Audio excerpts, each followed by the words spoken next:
Matrix के exit poll में BJP को साफ बढ़त दिखाई गई है, लेकिन मुसलमान इसे धोखा मान रहे हैं और अपना एग्जिट पोल खुद बता रहे हैं। प्रचार का शोर और वोटिंग का तूफान सब गुजर चुका है। अब उसके बाद की खामोशी है और इस खामोशी में बहुत सारी कहानियां हैं। कहीं दीदी की चौथी जीत का दावा हो रहा है, कहीं बीजेपी आएगी इसकी बात हो रही है, तो कहीं ये भी बातें हो रही हैं कि कहीं दीदी के नंबर ना कम रह जाएं, दीदी को किसी की क्या जरूरत पड़ सकती है, दीदी बहुत ज्यादा नंबर ले आएंगी, उनको किसी की जरूरत नहीं पड़ेगी। ऐसी बहुत सारी बातें। सर, नाम क्या है आपका? राफे सिद्दीकी। राफे साहब, प्रचार हो गया, वोटिंग हो गई, सब खत्म हो गया।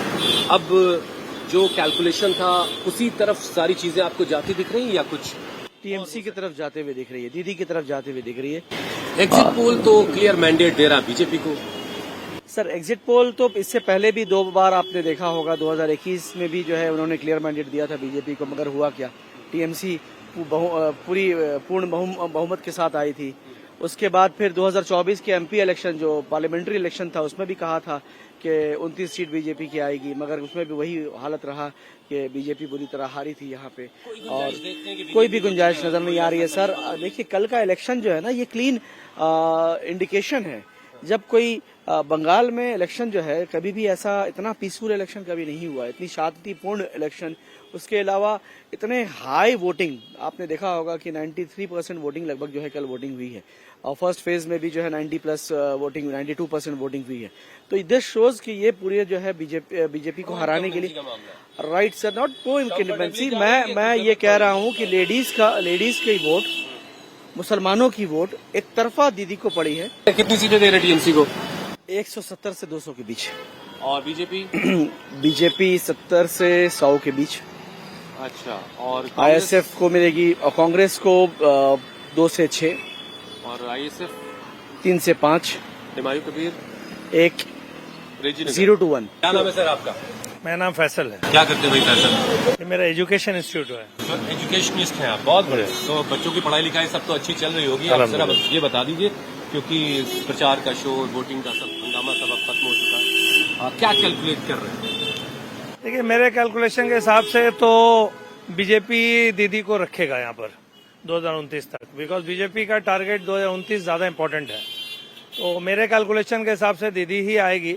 बीजेपी दीदी को रखेगा मतलब? जी, दीदी और मोदी जी मिले हुए हैं। बीजेपी ने वोट करवाया दीदी के लिए? बिल्कुल, बहुत सारे ऐसे कैंडिडेट हैं जिन्होंने बीजेपी ने टीएमसी के लिए वोट कराया और टीएमसी ने बीजेपी के लिए वोट कराया।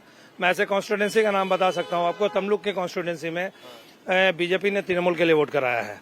और पांचकुड़ा पश्चिम, ये भी खेल होते हैं जो आपको जाहिरी तौर पर सियासत में दुश्मन नजर आते हैं, वो दरअसल दोस्त भी हो सकते हैं। नहीं, एक्चुअली क्या इम्पोर्टेंट ये है कि देखिए, इम्पोर्टेंट है कि हमारा देश खतरे में है।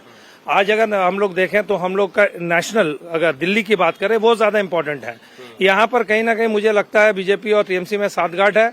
एक दूसरे के साथ मिलकर वो लोग यहाँ पर प्लानिंग करके रहती है कि वो कांग्रेस को और राहुल गांधी को डैमेज करते रहे। बिकॉज अभी पैरेलली, मैं यहाँ रहूँ, आप वहाँ रहिए। बिल्कुल पैरेलली आप देखिए ना, आसाम में इलेक्शन हुआ ना अभी, उसमें 126 सीट का विधानसभा में 22 सीट पे तृणमूल ने अपना कैंडिडेट दिया, तो कांग्रेस को डैमेज करने के लिए दिया ना। वहां तो आसाम में तो टीएमसी जीतने वाली है नहीं।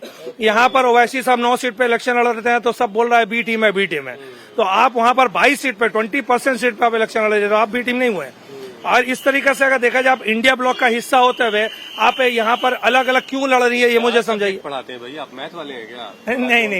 नहीं, मेरा आईटी एजुकेशन से है। क्या नाम है नौजवान आदमी तुम्हारा? अयान फैसल। अयान, क्या करते हो भाई? मैं स्टूडेंट हूँ, लॉ कर रहा हूँ सेंट जेवियर्स यूनिवर्सिटी से। कानून की पढ़ाई कर रहे हो, बहुत बढ़िया, शानदार। तो भाई तुमने वोट दिया है क्या? हाँ जी। वोटर हो गए हो फर्स्ट टाइम? यस। अरे वाह। अब बताओ, तुम्हारी निगाह क्या देख रही हो, और तुम्हारे एज ग्रुप के जो लड़के हैं वो क्या बातें कर रहे हैं? बहुत क्लोज कॉल होगा, but TMC will edge over BJP. Yes. TMC को कोई दिक्कत नहीं होगी? किसी बैसाखी की जरूरत पड़ेगी क्या दीदी को? कुछ नहीं, सपोर्ट नहीं चाहिए होगा? क्लोज कॉल होगा, as I said, very unpredictable elections in last 1 decade, and BJP obviously हर टाइम ही कंफर्टेबल रहते हैं। वो लोग हर टाइम बोलते हैं कि हम लोग जीत जाएंगे, सरकार बना लेंगे, बट बंगाल में चलता नहीं है ना। पहले चला था, 21 में भी नहीं चला, 24 में भी उन लोगों के बड़े बड़े हाकते हैं। बट सर, आपका? मेरा नाम एमडी सितारे हुआ। सितारे? जी जी। अरे किसके सितारे जो है गर्दिश में है, जरा बताइए। फिलहाल गर्दिश में तो किसी का नहीं है। अरे लेकिन हाँ सरकार जो नहीं बनाएगा उसका गर्दिश। फिलहाल वो 4 तारीख के बाद पता चलेगा। अभी आप क्या कैलकुलेट अभी फिलहाल अगर चोरी न हो तो मैक्सिमम 205 से 220 तक जो है टीएमसी, मेरा उम्मीद है तो टीएमसी लाएगी। 205 से 220 सीटें दे रहे हैं आप। जी जी, ये मेरा है। कोलकाता के मुसलमान कह रहे हैं दीदी को लेकर कोई सवाल ही नहीं। ज्यादातर वोटिंग से दीदी के वोट बढ़े हैं। हिंदू और मुसलमान सब दीदी के साथ खड़े हैं। इस दावे को हमने मैट्रिक्स के नॉर्थ बंगाल के सैंपल की कसौटी पर कसने की कोशिश की। आखिर मैट्रिक्स का एग्जिट पोल और मुसलमानों के एग्जिट पोल में फर्क क्यों है? नॉर्थ बंगाल की 54 सीटों का सैंपल लिया गया, जिसमें कूच बिहार, मालदा, उत्तर दक्षिण दिनाजपुर, जलपाईगुड़ी, कलिम्पोंग, दार्जिलिंग जिले शामिल हैं। इन 54 सीटों में 25 से 70% मुस्लिम आबादी वाली 25 सीटें हैं। 2021 में टीएमसी 23 और बीजेपी ने 30 सीट जीती थी। 2026 में टीएमसी को 5 से 8 सीटों का नुकसान दिखाई दे रहा है। बीजेपी अपनी सीट बरकरार रखते हुए 3 और सीटों की बढ़त बना सकती है। अन्य के खाते में 5 से 8 सीटें जा सकती हैं। अन्य यानी कांग्रेस और लेफ्ट सीधे टीएमसी को नुकसान पहुंचा सकते हैं। इस रीजन में बीजेपी के वोटर एकजुट हैं। टीएमसी के वोट बैंक में कांग्रेस और लेफ्ट ने सेंधमारी की है। तो क्या कई जगहों पर मुसलमानों के वोट भी बटे हैं? इसका जवाब हमें कोलकाता में ही मंजर अहसन से मिल गया। मंजर अहसन लेफ्ट के काउंसलर रहे हैं। बीजेपी सरकार नहीं चाहते और दीदी की सरकार को लेकर भी दुविधा में है। उन्होंने भी अपना एग्जिट पोल दिया, इशारा खिचड़ी सरकार की तरफ किया। बोलिए। आप हमको ढूंढते हुए चले आए, हम आप ही को ढूंढ रहे थे। क्या नाम है आपका? हमारा नाम है मंजर एहसन। मंजर अहसन साहब, हेलमेट लगाने के लिए है कि नहीं, हेलमेट हम लगा कर ही गए थे। अब घर आ गया है, भारी उतार दिए। बहुत अच्छा मंजर भाई, देखिए प्रचार का शो, फिर वोटिंग की आप सब हो गया है ना। अब क्या लग रहा है, जो सोचा है वही होने जा रहा है या कुछ गड़बड़ है? देखिए, इस बार का जो वोट हुआ है ना, ये वोट ऐसे ही वोट बंगाल में, हाँ सॉरी, इस ऐसा ही वोट जो है पूरे हिंदुस्तान में होना चाहिए। ऐसे ही वोट होना चाहिए साफ सुथरे तौर पर। और जो भी वोट, नहीं हम बता रहे हैं, ये जो वोट हुआ है इसमें जिनको जो दिल में आया वो अपना वोट दिए हैं। ठीक है। और यहाँ के आवाम जो लोग काम किए हैं तो उनको वोट मिलना चाहिए, जो लोग काम किए हैं। कौन काम किया था?